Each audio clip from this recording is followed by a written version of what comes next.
Hi hello viewers, நான் உங்கள் சக்திவேல். இன்றைக்கி இந்த வீடியோவில் என்ன பார்க்க போகிறோம்னு பார்த்தீங்கன்னா சாயிலஸ் பாட்டிங் மிக்ஸ் எப்படி ப்ரிப்பேர் பண்ணுறதுங்கிறத பற்றி பார்க்க போகிறோங்க. அண்ட் வீடியோ ஃபுல்லாக பாருங்கள். உங்களுக்கு ஏதாவது சந்தேகங்கள் இருந்துச்சுன்னா கீழே கமெண்ட் செக்ஷனில் கேளுங்க. அண்ட் நம்ம சேனலை சப்ஸ்கிரைப் பண்ணிட்டு பக்கத்துக்கு பெல் ஐக்கான் கிளிக் பண்ணுங்கள். அப்போ தான் புது வீடியோ அப்லோட் ஆகுனே உங்களுக்கு நோட்டிஃபிகேஷன் வரும்.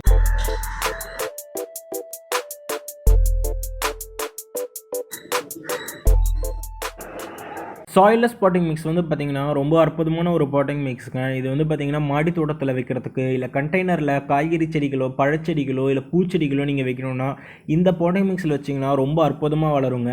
இது வந்து பார்த்திங்கன்னா ஒரு நியூட்ரிஷன்ஸில் வந்து ரொம்ப ஹையாக இருக்கக்கூடியது. நம்ம வந்து ஏதாவது ஒரு ஆர்கானிக் ஃபெர்டிலைசர் நம்ம கொடுத்தோன்னா அது சீக்கிரமாக வந்து செடிகளுக்கு வந்து போய் சேரும். ஸோ இந்த மாதிரி நிறைய பெனிஃபிட்ஸ் இருக்குங்க. அது மட்டும் இல்லை, உங்களுக்கு வந்து தண்ணி சீக்கிரமாக ட்ரெயின் ஆகிடும், லைட் வெயிட்டாக இருக்குங்க. ஒரு குழந்தை கூட அதை வந்து தூக்கிட்டு போயிடலாம். அண்ட் அதே மாதிரி இதில் வந்து பார்த்திங்கன்னா ரொம்ப இம்பார்ட்டண்டான ஒரு பெரிய பெனிஃபிட்னு பார்த்திங்கன்னா நோய் தாக்குதல் வந்து செடிகளுக்கு ரொம்ப ரொம்ப கம்மியாக வருங்க. இந்த பாட்டிங் மிக்ஸில் நீங்கள் செடி வச்சுருந்தீங்கன்னா உங்களுக்கு எதனால் அப்படின்னு பார்த்திங்கன்னா, நார்மலாக இருக்கிற மண்ணில் வந்து பார்த்திங்கன்னா நிறைய விதைகள் இருக்கும்.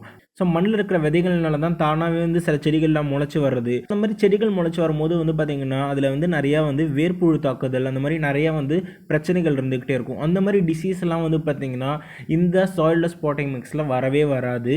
அண்ட் அது மட்டும் இல்லாமல் இதில் வந்து நியூட்ரிஷன்ஸ் வந்து அதிகமாக ஹையாக நம்ம கொடுக்கறதுக்கு நிறைய விஷயங்களை நம்ம ஆட் பண்ணிக்கிட்டே இருக்கலாம். ஸோ அந்த மாதிரி நிறையா வந்து நியூட்ரிஷன்ஸ் எப்படி ஆட் பண்ணுறதுன்ட்டு என்னோட வந்து ஃபெர்டிலைசர்ன்ற ஒரு பிளேலிஸ்ட் வீடியோஸில் நான் நிறைய வீடியோஸ் அதுக்காக பண்ணியிருக்கேன். ஸோ அதை போய் பாருங்கள், உங்களுக்கு அது தெரியும். அண்ட் இந்த பாட்டிங் மிக்ஸ் ப்ரிப்பேர் பண்ணுறதுக்கு நமக்கு என்னென்ன மெட்டீரியல் தேவை அப்படின்னு பார்த்தீங்கன்னா கோகோபீட் தேவைங்க.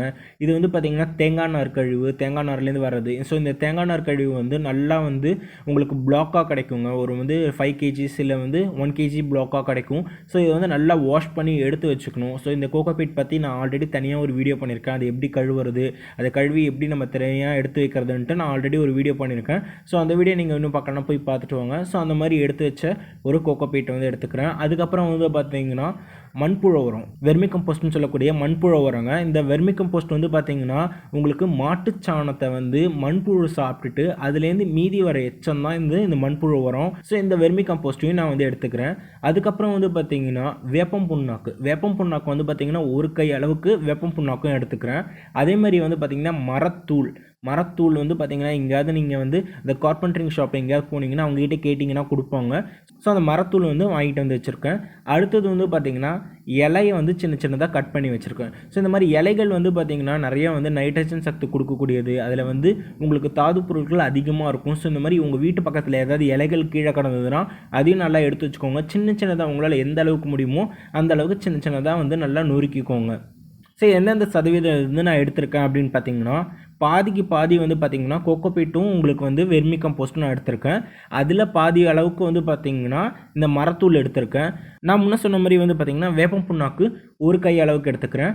அண்ட் இந்த காஞ்ச சிறகுகள் வந்து பார்த்திங்கன்னா ஒரு அரை பக்கெட் அளவுக்கு நான் எடுத்துக்கிறேன். ஸோ இந்த லெவலில் தான் நான் எடுத்திருக்கேன். இதை நல்லா மிக்ஸ் பண்ணிகிட்டே வாங்க. லைட்டாக தண்ணி தெளிச்சுக்கோங்க. லைட்டாக வந்து இப்படி இந்த சப்பாத்தி மாவு பசையும் தெரியுமா, அந்த மாதிரி போட்டு லைட்டாக வந்து தண்ணி ஊற்றி நல்லா வந்து மிக்ஸ் பண்ணிக்கோங்க லைட்டாக. ஏன்னா வந்து இந்த மரத்தூள் இந்த கோகோபீட்லாம் வந்து நல்லா பறக்கக்கூடியது உங்களுக்கு காற்றுல. ஸோ லைட்டாக தண்ணி தெளிச்சுட்டு நல்லா மிக்ஸ் பண்ணிக்கோங்க. நல்லா ஃபைனாக வந்து உங்களுக்கு பார்த்திங்கன்னா பஞ்சு மாதிரி இருக்குங்க. அந்த பாட்டிங் மிக்ஸ் வந்து பார்த்திங்கன்னா நீங்கள் வந்து ஒரு பஞ்சை நீங்கள் வந்து ஃபீல் பண்ணலாம். ஸோ அந்த அளவுக்கு இருக்கும். ஸோ இதில் நிறைய பெனிஃபிட்ஸ் இருக்குது. நான் சொன்ன மாதிரி கல்லுகள் எதுவுமே இருக்காது இதில். அதனால் வந்து ஏதாவது விதைகள் போட்டிங்கன்னா சீக்கிரமாகவே முளைச்சி வரலாம். சீட்லிங் ட்ரே போட்டு நிறைய பேர் வந்து சக்ஸஸ்ஃபுல்லாக வர மாட்டேங்குது அப்படின்னு சொல்லிட்டு இருக்காங்க. சீட்லிங் ட்ரேயில் வந்து சீட் போட்டு. ஸோ அவங்களாம் வந்து இந்த பாட்டிங் மிக்ஸ் ட்ரை பண்ணி பாருங்கள். ரொம்ப சீக்கிரமாகவே உங்களுக்கு வந்து செடிகள் வந்து நல்லாவே முளைச்சி வரும். ஸோ இந்த மண் இல்லாத கலவை வந்து பார்த்திங்கன்னா எளிதாகவே வந்து ப்ரிப்பேர் பண்ணிடலாம். ரொம்ப சிம்பிளான ஒரு விஷயம் தாங்க. பட் ஆனால் உங்களுக்கு ரொம்ப எஃபெக்டிவாக இருக்கும். அண்ட் உங்கள் வீட்லேயும் இந்த சாயில்லெஸ் பாட்டிங் மிக்ஸ் வந்து ட்ரை பண்ணி பார்த்துட்டு இதில் செடிகள் எப்படி வளருதுன்ட்டு எனக்கு மறக்காமல் சொல்லுங்கள். என்னோட மாடி தோட்டத்தில் வந்து பார்த்திங்கன்னா நிறைய செடிகளில் வந்து இந்த பாட்டிங் மிக்ஸ் தான் நான் பயன்படுத்திக்கிட்டு இருக்கேன். ஸோ இது இல்லாமல் கொஞ்சம் மண் கலந்து எப்படி பாட்டிங் மிக்ஸ் ப்ரிப்பேர் பண்ணுறது அப்படின்றது ஒரு வீடியோவும் நான் பண்ணியிருக்கேன். அந்த வீடியோ நீங்கள் இன்னும் பார்க்கலன்னா அதுக்கான வீடியோ லிங்க்கும் நான் டிஸ்கிரிப்ஷனில் கொடுக்குறேன், போய் பாருங்கள். அண்ட் இந்த வீடியோ பிடிச்சிருந்துச்சுன்னா மறக்காமல் லைக் பண்ணுங்கள். அண்ட் உங்களுக்கு ஏதாவது சந்தேகங்கள் இருந்துச்சுன்னா கீழே கமெண்ட் செக்ஷனில் கேளுங்க. அடுத்த வீடியோவில் சந்திக்கிறேன். Until then, bye from your Shanti Veil. Have a happy gardening day.